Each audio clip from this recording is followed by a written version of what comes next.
How to use multiple WhatsApp in iPhone. So if you want to use multiple WhatsApp in iPhone, first of all, if you open up WhatsApp app, you go to settings and maybe you go to account, but you can see that we don't have an option to add another account. So unlike Android users who have already gotten this update to add another account to their WhatsApp app so that they can use multiple accounts, iPhone users don't have this option.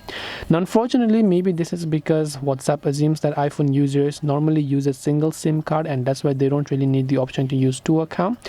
But if that's the case, then you can simply open your app store instead and download the WhatsApp Business app instead, because WhatsApp Business will also work as a secondary WhatsApp application. So you can actually add another account and simply use them inside WhatsApp Business app, even though things are going to be a bit different, but you can still try to make use of it. So I hope that this video helped you. If you have got any more questions, feel free to also leave them down in the comment section below. As always, thank you very much for watching till the end of this tutorial, and see you soon in our next video.